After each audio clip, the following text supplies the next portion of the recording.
اے او نبی ہے جڑا نبی بھی ہے امی بھی ہے. مفتی احمدی اور خمینی گجراتی رحمت اللہ علیہ فرما دے نے امی جو نکلے ام دا مانا ماں ہے. فرمایا نبی الامی دا مانا بنیا ماں والا نبی. عرض کی تھی آلہ سارے نبی ماما والے ہوتے نے. اے نبی چکی او بھی نبی ہے جڑا حضرت عیسیٰ علیہ السلام نے جنہ دا باپ کوئی نہیں ماں او نبی بھی ہے. عرض کی تھی آلہ سارے نبی ماما والے نے پر جدو کملی والے دیواری آئی اللہ نے فرمایا النبی الامی. اللہ نے فرمایا او نبی ہے جڑا ماں والا نبی ہے. فرمایا دنیا بالیو جویں نبیاں وچ محمد ورگا نبی کوئی نہیں ماما وچ آمینہ ورگی ماں کوئی. حضرت عمر فاروق رضی اللہ تعالیٰ عنہ گرمیاں جو فلودہ کھا رہے اچانک ایک منگتا آیا آپ نے فلودہ منگتے نو دے دیتا. منگتا فلودہ کھا رہا کہنے والے نے عرض کی تھی لج پالا او تے فقیر جیا بندہ ہے انہوں روٹی دا سکا ٹکر بھی دے دے گے راضی ہو جائے گا.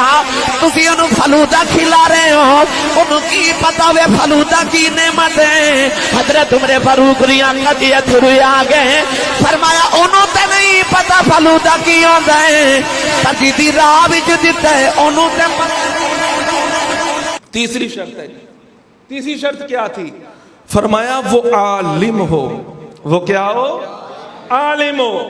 جس کی آپ نے بات سننی ہے نا وہ عالم ہو. آج ہماری عوام الناس کے اندر جو بات مشہور ہو چکی ہے عالم کون ہے؟ جو بہت اچھی سر لگاتا ہے. عالم کون ہے؟ جو بہت اچھا شعر پڑھتا ہے. عالم کون ہے؟ جو گلا بہت زیادہ پھاڑ لیتا ہے. عالم کون ہے؟ جس کے نیچے بہت بڑی گاڑی ہو. عالم کون ہے؟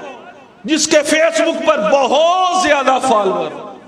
عالم کون ہے؟ جس کے یوٹیوب پر بہت زیادہ سبسکرائبر ہو. عالم کون ہے؟ جو دوران خطابت جتنی زیادہ عوام الناس کے الفاظ میں بہت اچھی جگت مارتا ہے نا وہ اتنا بڑا عالم. عالم کون ہے ہماری نظر میں؟ جو منبر رسول پہ بیٹھ کے گالیاں بکتا ہے چاہے بد مذہب کو بکتا ہے. ہمارے نزدیک وہ مولوی گالاں کٹدا بڑا بولدا مولوی وہ عالم. ہم نے یہ سمجھ لیا ہے او بھائی جس منبر رسول پر بیٹھے ہو نا جس طرح مقام نبوت کا ادب ہے اسی طرح کلام نبوت کا ادب ہے اسی طرح مصطفیٰ کی حدیث کا ادب ہے. امام مالک 40 سال مدینہ المنورہ میں حدیث پڑھائی ہے. امام مالک نے ادب کا عالم پتہ کیا تھا؟ حضور کے روضے کے سامنے بیٹھ کے حدیث پڑھائی ہے صلی اللہ علیہ وسلم. یہ ایسے ورقہ پلٹتے نا ورقے کی آواز بھی پیدا نہیں ہوتی. ورقے کی آواز ایک مرتبہ بیٹھے حدیث پڑھا رہے بچھو آیا آپ کے جسم کو ڈسنا شروع کر دیا. آپ نے دیکھا تک نہیں تھا. کیوں؟ مصطفیٰ کی حدیث پڑھا رہے. یہ لوگوں نے کیسا کرائیٹیریا بنا لیا بھائی جو زیادہ آواز نکالے گالیاں دے جمتے لگائے وہ عالم. اور بھائی اس کو عالم نہیں بولتے. عالم وہ ہے جو اپنی ضرورت کے مسائل کتابوں سے نکال سکے. مگر ہم نے عالم کس کو سمجھ لیا؟ جو 1.5 لاکھ روپیہ لے کے تقریر کرنے آتا ہے. یہ جو مدارس کے اساتذہ ہیں کوئی عالم ماننے کو تیار نہیں ہے. کوئی عالم ماننے کو تیار. جس کی جتنی زیادہ ڈیمانڈ وہ اتنا بڑا عالم ہے. جس کے بعد جتنی زیادہ بڑی گاڑی وہ اتنا بڑا عالم ہے. حالانکہ حقیقت اس کے اندر علم کی عین بھی نہیں ہوتی. پتہ تک نہیں ہوتا. علم کہتے ہیں کس کو ہے؟ میں مثال دے دوں اگر برا نہ سمجھے دے دو مثال. وجہ پتہ کیا ہے؟ وجہ یہ ہے کہ ڈرائیور ہے نا ڈرائیور اگر ڈرائیور جو ہے ساری گاڑی اس کے ہاتھ میں ہے. اگر ڈرائیور پاگل ہے نا ڈرائیور صحیح ڈرائیور نہیں ہے لائسنس شدہ نہیں ہے وہ ساری سواریوں کو تباہ کر دے گا سب کو برباد کر دے گا. بھائی یہ امام پہلے کے دور کے اندر علماء کے اندر جرت تھی عوام کے اندر بھی جرت تھی. اگر کوئی مولوی غلط مسئلہ بتاتا نا عوام کھڑی ہو جاتی ہے. بھائی تو میرے نبی کی بات کر رہا ہے تو قرآن کی بات کر رہا ہے یہ بات کہاں لکھی ہے بتا. یہ حدیث کہاں لکھی ہے ذرا بتا. آج وہ عوام سے بھی ہمت ختم ہو گئی. تو پھر ہم جیسے جو ہیں وہ جناب رٹی رٹائی تقریریں وہ شعر وہ واقعات یہی عوام کو بیان کریں گے. جو علماء مدارس کے اندر پڑھاتے ہیں مساجد کے اندر 5 وقت کی نمازیں پڑھاتے، 15,000 تنخواہ. اور مولانا عمران آسی صاحب کی کتنی؟ ایک رات کا 1.5 لاکھ روپیہ، ایک رات کا 1,80,000. مجھے کنفرم نہیں پتا، اندازہ بتا رہا ہوں. یہ بچنا ہے ہم نے، یہ فکر اعلی حضرت ہے، یہ ہمارے امام نے ہمیں فکر دی ہے. اور مسلمان ہو، سنی ہو اور عالم ہو، اس کی بات سننا جائز ہے. جو عالم نہیں اس کی بات سننا جائز نہیں ہے. یہ پچھلے دنوں مجھے کسی نے ایک کلپ بھیجا خطیب اعظم پاکستان کا، مولانا عمران آسی صاحب کا. پتا کیا کلپ تھا؟ کہ ایک بندہ تھا، حضرت عمر سامنے بیٹھے تھے، فلودہ کھا رہے تھے. حضرت عمر فلودہ کھا رہے تھے. کس زمانے کی بات کر رہا ہے؟ 1450 سال پہلے. منگتا ہے، اس نے دیکھا فلودہ ہے، حضرت عمر نے اس کو دے دیا. وہ لوگ کہنے لگے ہیں عمر اس کو سوکھی روٹی بھی دے دیتا، اس نے قبول کر لینی تھی، راضی ہو جانا تھا، اس کو کیا پتا فلودہ کیا ہوتا ہے. جناب عمر بولے اس کو تو نہیں پتا، جس رب کی راہ میں فلودہ دیا ہے اس رب کو تو علم ہے. اب سارے سبحان اللہ، واہ واہ واہ. پیسوں کی نچھاور ہو رہی ہے، پیسوں کی برسات ہو رہی ہے. او بھائی پوچھو کس کتاب کے اندر یہ روایت لکھی ہے؟ بتاؤ. قرآن کی آیات پڑھ کے یہ لوگ غلط معنی بیان کرتے ہیں. الحمدللہ ہماری کسی سے ذاتی دشمنی نہیں ہے. یہ بہت ہو چکا ہے ہمارے مسلک کا نقصان، بہت ہو چکا ہے ہمارے مسلک. ساری رات گزار دیتے ہیں سروں کے اندر، ایک بات کام کی نہیں بتاتے. یہ انہی کا، یہ میں دست بستہ ان سے گزارش کر رہا ہوں، اگر یہ میری بات کو سن بھی رہے ہیں مولانا عمران آسی صاحب، یہ نیٹ کے ذریعے شاید پہنچ جائے. یہ قرآن کی آیت مجھے پرسوں کسی نے علامہ صاحب وسیم القاضی صاحب بھیجی، نبی شل امی، یہ مجھے بھیجی کسی نے. اب ترجمہ پتہ کیا کرتا ہے؟ وہ ترجمہ یہ فرما رہے ہیں حضرت صاحب معذرت کے ساتھ، الذین یتبعون الرسول النبی الامی. اللہ فرماتا ہے نبی امی، کہتا ہے مفتی احمد یار خان نعیمی لکھتے ہیں، حضرت صاحب فرما رہے ہیں کیا لکھتے ہیں؟ مفتی احمد یار خان نعیمی فرماتے ہیں نبی چل امی جی، نبی کا معنی نبی، مطلب یہ اے محبوب رب فرماتا ہے تیرے جیسا نبی کوئی نہیں. الامی، امی نکلا ہے ام سے، ام کا مطلب ہوتا ہے ماں. اللہ فرمانا چاہتا ہے نبی جیسا نبی کوئی نہیں، اے محمد تیری ماں جیسی ماں کوئی نہیں. سوری عوام واہ واہ واہ، سبحان اللہ سبحان اللہ. شریع قرآن کے اندر تحریف ہو رہی ہے.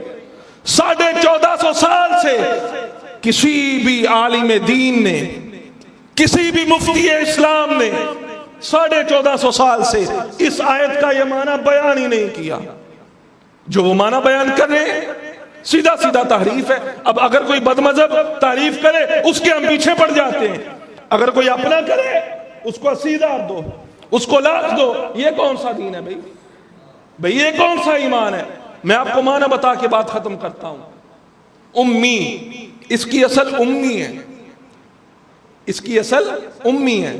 نبی شل امی جی، ام کا مطلب ہوتا ہے اصل، ماں بھی ایک مطلب ہوتا ہے مگر یہاں مراد نہیں ہے. امی، نبی شل امی جی، نبی امی مطلب کیا؟ ام کا مطلب ہوتا ہے اصل. فرمایا رب یہ فرمانا چاہتا ہے اے محبوب اگر میں تجھے نہ بناتا میں کائنات کو پیدا نہ کرتا. کیونکہ ام کا مطلب ہوتا ہے اصل. میرے مصطفیٰ کائنات کی اصل ہیں، مصطفیٰ کائنات کی جان ہے. ارے وہ جو نہ تھے تو کچھ نہ تھا، وہ جو نہ ہو تو کچھ نہ ہو. جان ہے وہ جہان کی جان ہے تو جہان ہے. قرآن کی آیت کا یہ معنی، قرآن کی آیت کا یہ مطلب ہے نبی چل امی چی، حضور ساری کائنات کی اصل ہے. فرمایا لولا کلما خلقت الافلاق، محبوب تجھے نہ بناتا نا، یہ افلاق کوئی نہ بناتا، زمینیں پیدا. لولا کلما اظہرت الربوبیہ، محبوب آپ نہ ہوتے اپنا رب ہونا بھی ظاہر نہ کرتا. یہ آیت کا اصل معنی ہے. علماء کے پاس بیٹھیں گے تو بھائی بات سمجھ آئے گی. تو اس لیے جس کو سننا ہے شرط یہ ہے سنی ہو، صحیح العقیدہ ہو اور ساتھ عالم بھی ہو. اگر کوئی غلط بات کرتا ہے آپ فوراً اس سے دلیل مانگے. بھائی بتا قرآن کے اندر کہاں لکھا ہے، بھئی بتا حدیث کے اندر کہاں لکھا ہے. حضرت زبیر رضی اللہ تعالیٰ عنہ صحابی رسول ہیں، آپ سے بہت زیادہ حدیثیں نہیں مروی. لوگوں نے پوچھا اور صحابہ بہت حدیثیں بیان کرتے ہیں آپ نہیں کرتے. فرمایا جب سے ایمان لے کے آیا ہوں حضور کی بارگاہ میں رہا ہوں، وجہ یہ ہے میرے مصطفیٰ نے فرمایا تھا فرمایا جو بندہ میری ذات پر کوئی جھوٹی بات منسوب کرتا ہے نا وہ اپنا ٹھکانہ جہنم میں بنا لے. صحابی رسول ہیں حضرت زبیر جلیل القدر صحابی. فرمایا اس ڈر سے حدیث بیان نہیں کرتا کہ کہیں میرے نبی کی زبان سے وہ بات نکلی نہ ہو میں وہ بات کر دوں. سبحان اللہ آپ نہ کہنا کیونکہ تسی دا شعر سننے گجے ہو, تسی نہیں گجے, میں عوام کی بات کرنا. یہ صحابی رسول کا طرز عمل ہے. صحابی رسول کا فرماتے ہیں اس ڈر سے میں حدیث بیان نہیں کرتا. اور ہمارے یہاں کئی ایسی روایتیں, کئی نبی پاک علیہ السلام تے کوڑا سیٹ دی سی مائی, بھائی یہ کس حدیث میں آ گیا, مگر خطبہ کی زبان پہ مشہور ہے ہم 50,000 ان کو دیں گے. حالانکہ حضور نے خود فرمایا اپنے آپ کو ذلت کے مقام پہ پیش نہ کرو, اور حضور خود کیا روزانہ وہاں جاتے تھے کہ مائی میں تے کوڑا سیٹ. حضرت بلال حبشی جناب اذان نہیں دیتے سورج نہیں نکلتا, کتے بھی نہیں لکھیا, اے چھڑیاں پیسے بٹورن لی کتے نہیں لکھیا. حضرت بلال شین کو سین پڑھتے تھے, اللہ نے کیا تیری شین ہی سین ہے. اور حضور کے صحابی کی طرف غلط قرآن اور غلط اذان دینے کی تہمت لگا رہے ہو, اور ہماری عوام پیسہ پھینک رہی ہے. بڑے بڑے خطبہ اس بات کو بیان کرتے ہیں. تو وہ باتیں جو ویسے کرنی نے اپنے داند توڑ لے, بھائی کتے بھی نہیں لکھیا. حضور کا چونکہ دانت وقت مبارک میں شہید, حضور کا دانت شہید نہیں ہوا تھا, دانت کا ایک حصہ شہید ہوا تھا. یہ بھی بات غلط ہے جو کہتے ہیں حضور کا دانت شہید ہو گیا. وجہ کیا, ہم نے صرف جناب نامور خطیبوں کو سن لیا, بس علماء سے دور ہو گئے. وجہ یہی ہے. دین کس سے سیکھنا ہے, کس کی بات سننی ہے. غوث پاک نے, پھر انجینئر اٹھے گا نا اعتراض کرے گا, غوث پاک نے چپیڑ ماری معاذ اللہ حضرت اسرائیل دے, مرید دی روح اپنے دی واپس کھولی. صلاحتاً ایک کفر کی نسبت حضور 11ویں والے پیر کی طرف کی جا رہی ہے. غوث پاک دے نام دیاں 11ویں کر لو, قوالی کرا لو. غوث پاک نے چنڈ ماری روح کھولی. اور بھائی یہ کدھر لکھا ہے, ٹھیک ہے, یہ نتیجہ ہے علماء سے دوری کا. علماء سے دور نہ رہیں. علم سیکھنا ہے علماء سے سیکھیں جو کتابیں پڑھتے ہیں, جنہوں نے اپنی زندگی مدارس کے اندر گزار دی. یقین مانو ہم نے اپنے پیسوں کا اتنی کتاب ہے کم از کم 1000 روپے کی آتی ہے. اتنی مہنگائی کا دور ہے جی. جب بلے شاہ دا شعر پڑھ کے تسی لاکھ روپیہ سیٹ دین دے ہو. جو عالم مدارس کے اندر پڑھاتے ہیں, علماء کا آپ جا کے حال دیکھیں مدارس کے اندر کیا ہے. کتاب لینے کو ترستے ہیں طلبہ, مگر ہمارے ان باتوں پہ توجہ نہیں کی جاتی. دعا ہے اللہ تبارک و تعالیٰ جو باتیں میں نے بیان کی کوئی غلطی کوتاہی ہو گئی ہو اپنی رحمت کاملہ کے صدقے معاف فرمائے. جو باتیں عمل کرنے والی ہیں ہم سب کو عمل کرنے کی توفیق عطا فرمائے.